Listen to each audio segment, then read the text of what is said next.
It's been a little while since I reviewed a cruddy animation on this show, and given how the last one was a really bad retelling of one of the most famous stories of all time, just how am I gonna follow that up? With another butchering of a classic tale, of course, but this one has a very special distinction. It's 3D animated instead of 2D. And you know what bad 3D animation means? It means things are about to get creepy. The true history of Puss in Boots, I'm astounded they showed that level of restraint in titling this thing, was released in 2009, 2 years before the first DreamWorks Puss in Boots movie, making this not a knockoff, just another adaptation of the story. So, of the very few positives I can cite for this thing, there is that. The film was co-written, co-directed, and starred, in the original language track, Jerome Deschamps, who is an actually fairly prolific film and theater actor and director who worked on many projects that apparently weren't worth getting their own Wikipedia articles. It was also a French-Belgian-Swiss co-production, because we really needed no less than 3 writers, 3 directors, and 3 countries to bring us this masterwork. And it was animated in Renderbox, which I don't really know what that is, but the fact that this movie's Wikipedia page felt it worth including what rendering software was used for it is telling of how much worthwhile information there is about this film. I'll tell you what, it's good advice for if I ever decide to become a 3D animator, as if the quality of this movie's animation is anything to go by, I'll make sure to never use Renderbox as long as I live. Now, I actually do have something of a history with this film. For it was at the tender age of 7 or 8-ish, I don't actually remember, that I first laid eyes upon it, and I was less than impressed. I think either me or my parents put this on thinking it was the DreamWorks movie, and while I just said this film isn't a mockbuster or anything, I doubt the filmmakers would be too upset if that was their primary source of revenue post-2011. I actually recall turning this movie off pretty soon after starting it the first time around, though. Then coming back to it years later to watch it all the way through, and by God, I wished I hadn't. But hey, maybe the third time will be the charm. Maybe this movie will be better than I remember. I'd like to keep an open mind, but just in case this all turns out to be a serving of suck too big for one person, I'm gonna call in some reinforcement for this one, if you don't mind. Which is why I'm very pleased to announce that Ros Mo will be joining me for the duration of this video. Who is Ros Mo? I'll tell you who she is. She's a storytime and animation YouTuber who also occasionally does movie reviews, and was willing to collaborate with me on this video despite her channel being literally 1,000 times larger than mine. For that alone, I insist you check out her content after you're done watching this. So, if she'd be so kind as to introduce herself. Hey guys, what is up? It is me, Ros Mo, and it's a pleasure to be cracking my bones back on reviewing a movie like this one. So thanks, EnnEmmEee, for dragging me back here. Don't mention it, though I doubt you'll have much to thank me for once we're done watching this. So let's not waste any time and... what do cats do? Sleep? Scratch? Jump? I guess they do that. Sure, we'll go with that. Let's jump in. Noel from the future here. If you were unaware, this was the video that kept getting blocked, and I've had to re-edit and significantly transform the footage in order for it to be allowed on YouTube. Most of it is pretty watchable, some of it not so much, so I hope you appreciate the kind of like Star Wars hologram filter I put over a lot of the actual clips from the movie. I mean, I like it. I think it looks kind of neat. I assume that's not just me coping. But there are also some parts where I had to obscure the footage, and you basically can barely tell what's happening. It's just, this is the kind of stuff that we have to do sometimes in order to allow videos like this on the interwebs, you know, publicized on YouTube for you all to see. Hopefully you don't mind. Enjoy. The movie starts actually kind of atmospheric, to be honest, with the opening credits fading over nature ambiance and bird noises. Kinda reminds me of the opening to The Lion King, or maybe the first Jurassic Park movie. You get you thinking, maybe this won't be so bad, before that thought is rudely interrupted by... Is that a kazoo? Yeah, I guess they're going for a playful toy box kind of vibe. At least that's what I'm getting from the music right now, especially with the xylophone too. I'm not liking the music though. Don't worry, there's more where that came from. There'll be a heap of other questionable musical cues throughout this, and luckily the credits do tell us who to thank for that. Apparently, Moriarty was responsible for this soundtrack. Too bad Sherlock couldn't stop him this time. By the way, I want to point out that the actual title displayed on screen on my copy says the movie is just called The True Story of Puss in Boots, which is a much less clunky name than The True History of Puss in Boots. Which of course means I'm going to call it that because, well, it's much more fitting. Though to keep the compliments going for just a little longer, this establishing shot of the palace isn't too bad, and honestly, most of the backgrounds and environments in this movie are actually quite good. But the problems with the animation quickly kick into high gear once the humans come into picture and What the hell are these things? They look like the character designs from Strange Magic with the animation quality of Food Fight. I know there are animated movies that technically have worse animation than this, but for sheer visual unpleasantness alone, this beats out most of the other ones I've seen, at least. I know we're entering an uncanny valley with how this looks, but I gotta mention how expressive his movements are. I mean, it's got my attention. Well, watching a plane crash into a children's hospital then collapsing onto an animal shelter would get my attention. That doesn't mean it'd be fun to look at. Oh, and as if looking at these freaky monsters wasn't enough, they start talking. A husband? What on earth for? Yes, in case you're wondering, this queen does, in fact, talk like she's drunk off her ass the entire movie. Would you believe she's not even the most annoying voice in this thing? No. We'll get to that later. For now, though, Art the clown here is trying to convince the king and queen of the land that the princess needs a husband, and is not so subtly hinting that said husband should be him. And once you've gotten a look at the princess, it'll be easy to see why the Chamberlain is so eager to hook up with her. Before we get to that though, I want to point out this cut right here. I didn't edit that. There was absolutely no transition, no fade, no anything. There's moments like that all over this movie, where it'll just randomly cut to something else with next to no effort to actually finish the scene it's established. Nothing flows right, scenes don't really begin and end, they just sort of start and stop. From the clips I'm showing, it might not seem like that big a deal, but the entire movie is edited like this, so it gets to you fast. Anyway, it's time to meet the princess, so she sings a wretched little tune and dances in front of her mirror next to her two, pumpkin servants, I guess? Also, I wonder why they decided to have her dance in front of a mirror. I wonder. I'm all for short-haired girl bosses, but this looks weird. I mean, everything in this movie looks weird, but she is a jump scare. They put her hips to the min and waist to the max in a way that makes it look really wonky. Oh well, at least this guy seems to like it. Actually, said guy is Peter, the miller's son, who returns home with his brothers to figure out what they'll receive after their father passes. As in the original tale, the two older brothers get the mill, while Peter gets a talking cat. A very, very obnoxious talking cat voiced by William Shatner. Tough break. You both get my money and a stable life, and for my youngest, garbage. I mean, I know that's how the original story goes, but at least give this old dying man a good reason to give him only a cat compared to land property, or else he'll just look like a horrible grandparent with serious favoritism issues. Sure, but at least he's not hiding his favoritism. And to be fair, that's not all he leaves Peter with. He also gives him this sage advice. Don't forget, always have trust in your cat. Yes, cats are an infamously trustworthy lot. I mean, to be fair, if you've ever told a cat your deepest, darkest secrets, did they tell anybody? Anyway, back to this stupid, annoying, horrid cat character. I mean, the lovable feline protagonist that is very enjoyable and definitely doesn't have the worst voice I've heard in anything. But really, if you thought the Queen was something, get a load of this performance. And you're in love, so who's the insane one, You are!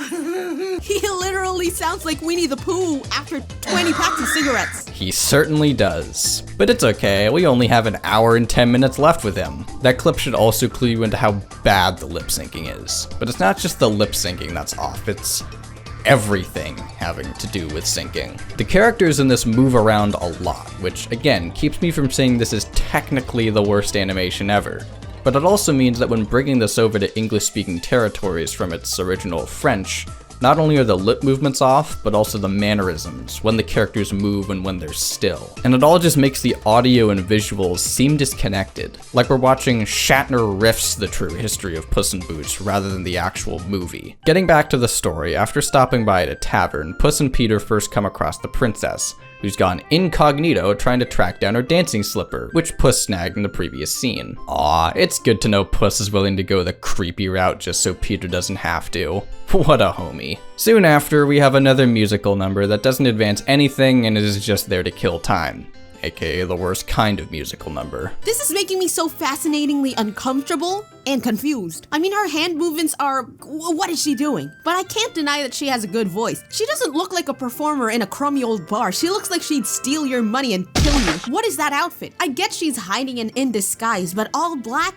boots and a singular yellow blindfold that makes it look like a dirty old rag? We don't get to see much of her, but I can tell that she's a hyper-feminine character who likes to feel pretty and be the center of attention. She doesn't have to wear a dress, but at least an outfit with eye-catching colors. Wow, you're really laying into this, aren't you?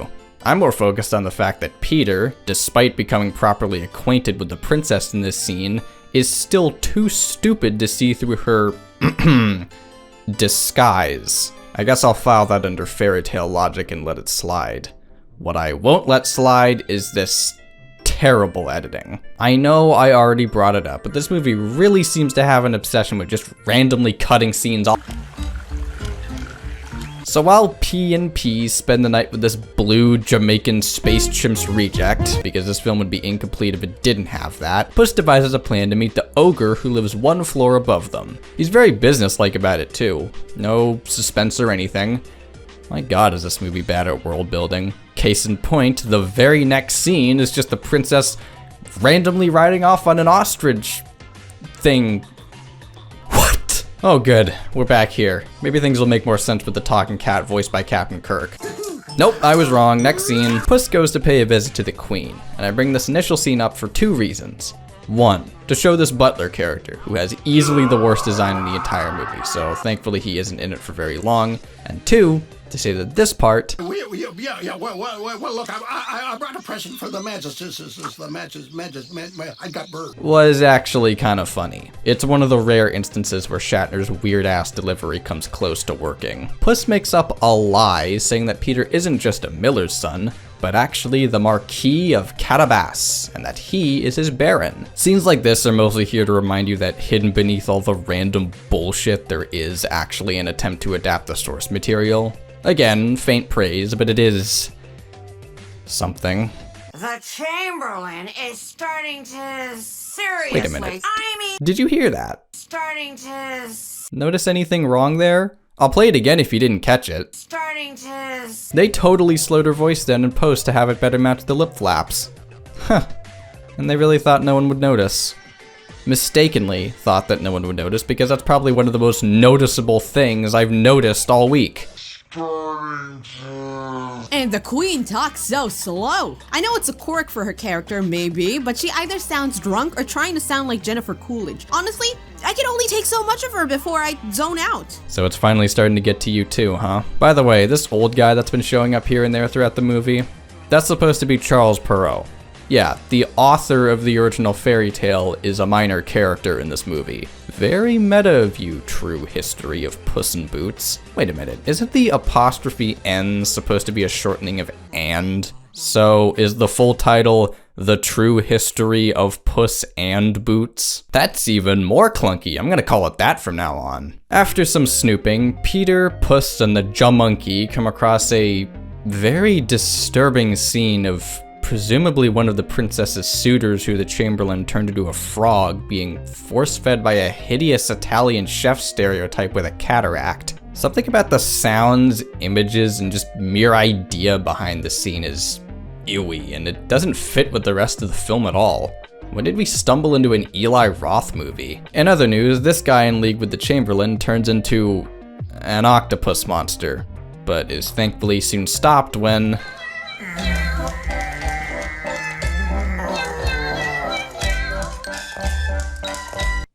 I got nothing. By the way, they're still torturing that frog human thing. Whatever it is, it's suffering. I'm only bringing it up again because it's easily the most attached I got to anything in this movie. Seriously, someone help the poor thing already. Well, actually, Puss does later by turning it into a bird. That's nice, but it's not our focus. For that, we have to go to plot thread number 27A. Puss fooling the queen into thinking Peter is the Marquis of Carabas, so she'll let him stay in the palace. That's step 1. Step 2 is... The king is dead. Look at that hand. Step 2 is having Peter as the Marquis present the dancing shoe that they stole to the princess as a gesture of kindness.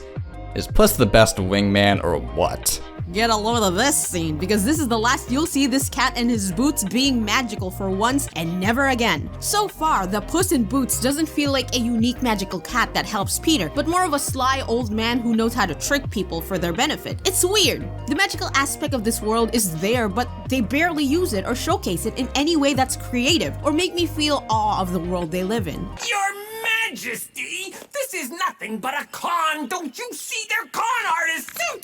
A drowning victim who didn't drown, a marquis who appears out of nowhere, a shoe that's miraculously found. I strongly urge Her Majesty to put a stop to these imposters. You know, I get he's the bad guy and everything, but he's technically right. Every character in this so far is either a huge asshole or a moron. What an enchanting fairy tale this is. Oh well, nothing matters. Morality is an afterthought. Time for a ball.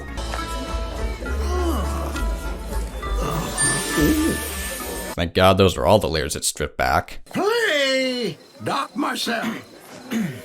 Oh no, not another terrible song. Ros Mo, tag in. What? Come on. Okay, well, the musical scenes are always so, I can't describe it because it's not exactly good, but it's interesting. Like, it makes me wonder, does it feel less awkward if it's in the original language? Or does it feel clunky there too? It's like a train wreck. I know it's bad, but I still watch it because I'm curious why it ended up like this. Another unfortunate thing about these musical numbers is that, like Ros Mo said, the voice actress for the princess does sound like she can sing. Which is why it sucks that most of her songs' lyrics just consist of do's, da's, na's, la's, etc. It just makes these musical interludes seem all the more pointless when there isn't even any material to sing along to. It's the most bare-bones, simplified extraction of what could possibly be considered a musical. In fact, is this even a musical? Or are these dance numbers meant to actually be happening in-universe and aren't just a stylistic choice? So Peter's brothers, who just happen to be there, really, meet with the Chamberlain and tell him that the Marquis is, in fact, the miller's son and not royalty at all. So what, is this setting up for some big liar revealed story? Is your name really Carabas? You can call me whatever you like. And your father was a marquis? No, he was a miller and proud to be one, an excellent miller. I knew it. Huh. Well, that was refreshingly over and done with, but uh-oh, Peter still has to tell the queen. Ooh, the drama. Oh, never mind, more dancing. Yeah! Oh, yeah! Oh, yeah! Bro, chill. This guy is so hype. That's it. Whoever that guy is, he stole the show. He's my favorite character now. I'm more partial to the princess, who is really starting to grow on me, but they're managing to both immediately see through Peter's disguise and figure out that he stole her shoe. She's really proving to be an exception to the you're either a dumbass or just an ass rule this movie is setting up. What about my dance shoe? It was the cat. And it was thanks to this movie that the cat stole your shoe became the new the dog ate my homework. Just kidding, no one saw this movie. As a ploy to make sure Peter actually has a castle to show off to the queen, Puss tries to acquire one from the ogre octopus thing we saw earlier. I'm not good with water. Why's that? Not my thing. Get it? He's a cat. I am getting some old fairy tale vibes with this one, the Grimm's brothers specifically. Like, we know she's gonna ask around and the cat already helped orient the townspeople. We're more than halfway along this movie and this is the only thing that got me interested, so that's definitely not a good sign. Peter and company finally arrive at the ogre's castle. Unfortunately, maybe fortunately, the Chamberlain arrives with Peter's brothers to expose him. Oh no! I'd say the lies have finally caught up with Peter, but really they were more Puss's lies since he's the one trying to push this Marquis shtick more than anyone. and it's just lucky that Peter's enough of a naive twit to go along with it. Speaking of, throughout all of this, Puss is still fighting the ogre Puss, and it's only through the power of song that he is eventually placated, and turned into a duck, making the Chamberlain look like an idiot. More of an idiot. You know, I kind of feel bad for the ogre. He just wanted to be a swan. I don't know if the ogre plotline is in the original fairy tale, but I feel like it would have been better to remove that aspect entirely and just change the story to find a different way to get a castle for the Carabas. Because I did not feel invested in the ogre or the struggle with dealing with him in any way whatsoever. Oh, but Ros Mo, don't you know the intense ramifications cutting this subplot would have had on the rest of the movie? Doing that might have made it shorter and more bearable. Oh, you wouldn't want that, now would we? Oh, you're right. What was I thinking? Exactly. Then again, this movie does seem determined to get itself over with in its final minutes, as after the Chamberlain runs away, the next time we see him, his hair is gone and he's got an eye patch. Seems like there was a scene missing. Oh well, they probably had like a half hour to write this. Can you really blame them? And in another instance of things in this movie seeming horrendously rushed and out of place, these two are in love now. Why? Because fairy tale, minus any likability. That is this movie. I kinda like the playful banter between these two in this scene, but it's kinda too early for them to kiss. Like, y'all barely know each other. I would prefer if they had more scenes like this early on in the movie. I wanted to see them interact more since based on their conversation here, the power imbalance of her being a literal princess and him being just a commoner isn't there. The way they talk seems like just two people having a fun poke at each other, like friends, and it really would have been great to see more of that to flesh out these two more. Nah, fuck all that. Just have them make googly eyes at each other a couple times, then marriage.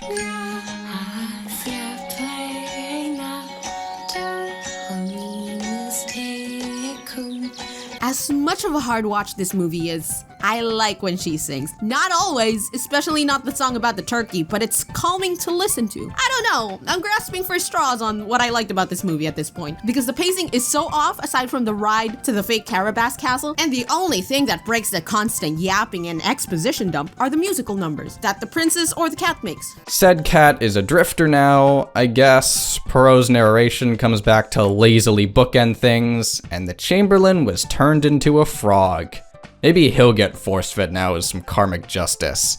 Or maybe we'll just fade on the palace. You know what? Whatever gets us out of this movie faster, I'm okay with. Alright. It's time for our final thoughts. So, ladies first.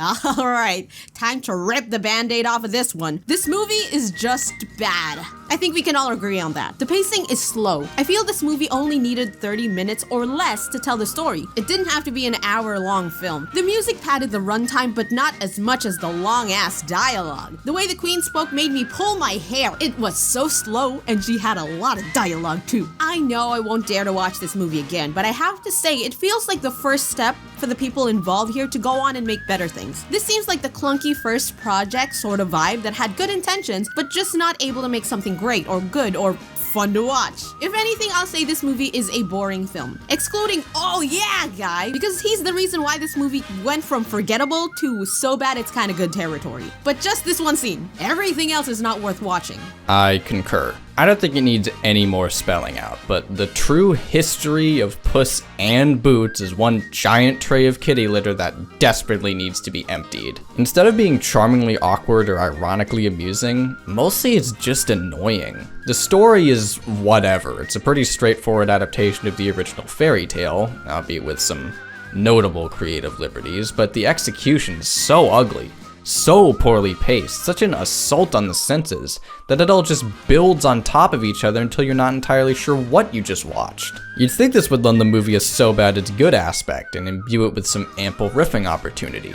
But for me, it never quite goes crazy enough to be really anything special on that front, and it's obviously not objectively good enough to recommend on those merits either.